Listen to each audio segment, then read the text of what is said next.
Continuing difficulties with the current paradigm of financial economics, the obscure puzzle in finance that calls for a new paradigm. In the world of finance, there is a continuous and seemingly unending stream of reports of value destroying behavior by individuals, groups, or in organizations.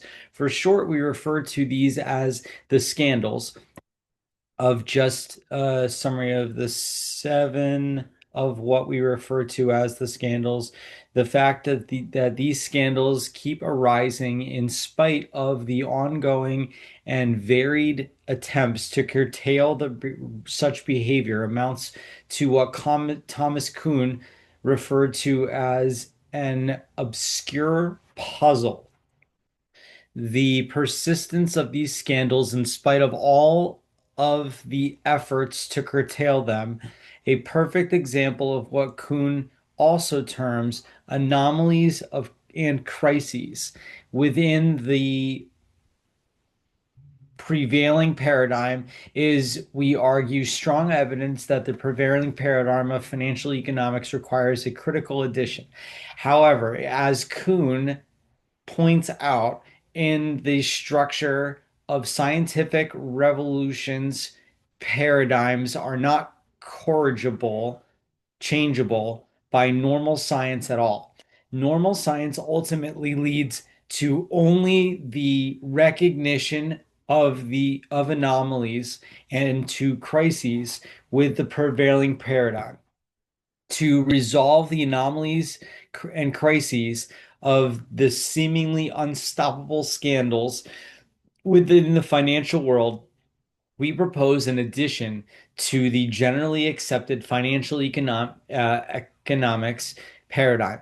This addition to the prevailing paradigm opens up a perspective that reveals the actual source of these scandals. Moreover, from this perspective, one can see clearly why the best efforts of regulatory agencies, the legal authorities, the media, etc., have for so far failed to stem the tide. Our proposed addition to the financial economy's paradigm reveals actionable opportunities for effectively dealing with the actual source of the continuing stream of value destroying behavior by individuals, groups, and organizations in the world of finance.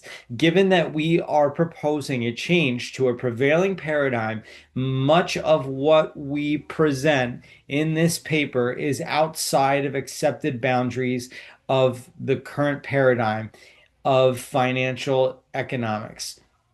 For example, to start with finance and economics, scholars tend to avoid discussions or considerations of integrity because integrity is for them normative, occurs for them as normative. It occurs for them as normative. The normative presumption makes it challenging to even beg to consider integrity constituted as a purely positive phenomenon, as integrity is revealed to be in this paper. Kuhn comments on the challenge of introducing a new paradigm, and we would argue that this comment also applies to adding to an established paradigm, normal science, an enterprise that, as we have already seen, aims to refine, extend, and articulate a paradigm that is already in existence. But that interpretive enterprise, normal science, can only articulate a paradigm, not correct it. Paradigms are not corrigible or changeable by normal science at all. By the way, should you begin to see some of the value in our model, you will certainly have questions and challenges regarding certain specifics that we will not have addressed, or at least not fully. So just to pause here for a sec. Enlightenment or nirvana or whatever you want to call it won't be found in a book. It exists in conversations, a bunch of conversations. By the same token, we will have established a new perspective from which to view the source of these scandals. When these scandals are reviewed from this new perspective, one sees possibilities for effectively dealing with them, possibilities that were not apparent from the current perspective on these scandals. In any case, we ask our readers to keep an open mind that is willingly suspend the immediate need to accept or reject what is presented until the entire model has been presented, and then to fully try on this new perspective to determine if from within this perspective there is a new possibility that promotes value enhancing behavior by individuals, groups, and organizations. To stopping on try on. So we're trying on these ideas like a pair of pants and seeing how they work for you, and then getting in touch with someone that knows, um, more about where this whole thing is going.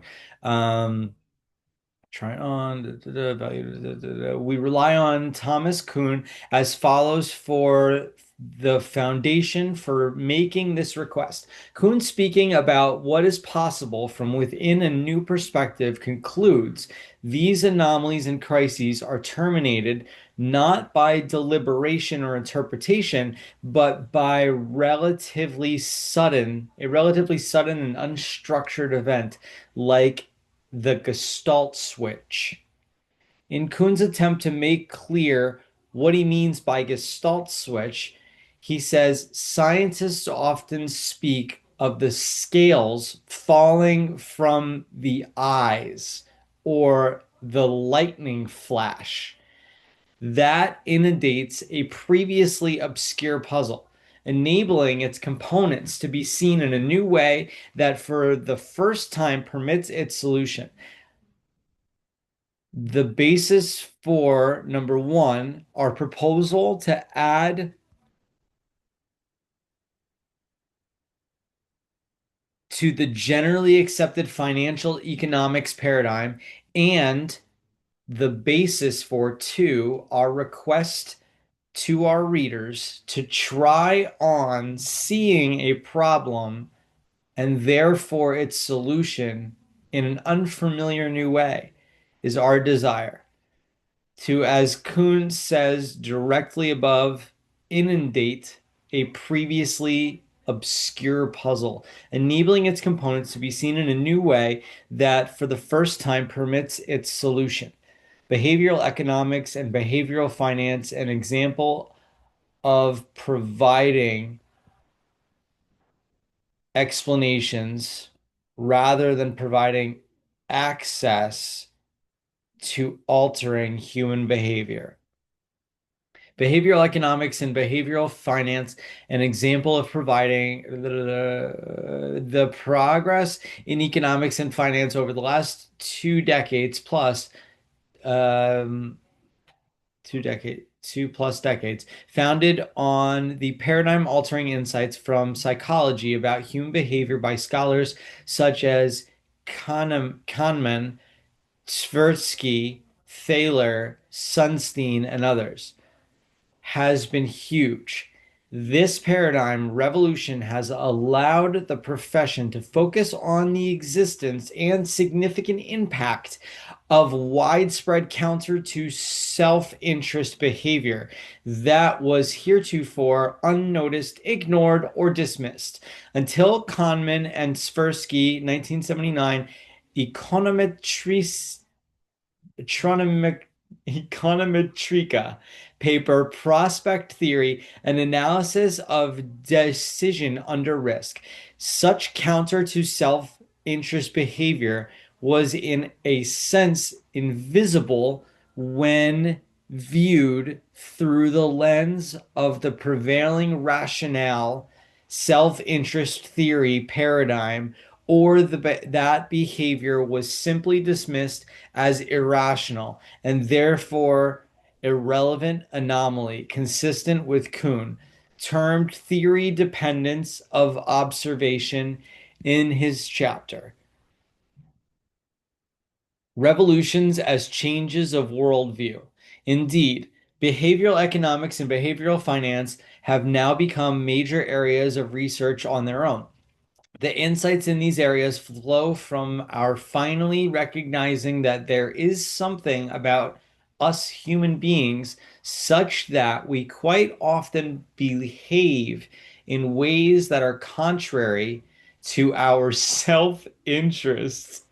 The contributions from behavioral economics and behavioral finance, particularly Kahneman and Tversky, biases, forgive the pronunciation if I'm off, biases and simplifying heuristics.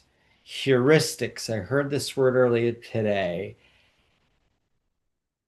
It's like the vibes, is what my impression of it was. Have been extraordinarily powerful in finding explanations for the widespread existence of counter to self-interest behavior. However, as powerful as these contributions have been in explaining this behavior, they have been much less successful in providing access to altering such behavior. We note that such contrary to self-interest behavior is still generally dismissed as simply irrational behavior. Unfortunately, dismissing contrary to self-interest behavior as merely irrational behavior beclouds or muddles the attempt to discover the actual source of the counter to self-interest behavior. Whatever the behavior, explaining it by biases and simplifying heuristics provides no access to altering such behavior. Here we are pointing to the contrast between a model that completely explains a category of behavior and a model of that category of behavior that provides actionable access to altering the behavior. Our model of integrity, as explicated in this paper, provides actionable access to altering the pervasive and persistent damaging behavior we have termed the scandals. This paper is so intentional, like every word. Codman, I wouldn't expect it to not be, but himself acknowledges that even clear explanations for a certain category of behavior do not lead to altering that behavior. In this case, the explanations are biases, and the category of behavior is so-called irrational behavior. As Kahneman says, what can be done about these biases? The short answer is that little can be achieved without a considerable investment of effort. Speaking about his own personal experience of lack of impact of even considerable knowledge of what explains our so-called irrational behavior, Kahneman continues, ex Kahneman, except for some effects that I attribute mostly to age, my intuitive thinking is just as prone to overconfidence, extreme predictions, and planning fallacy as it was before I made a study of these issues. Here's a bunch of, I guess, sources. All right, we'll continue with all this. Trust you well. Have the best day ever. Peace out. Bye.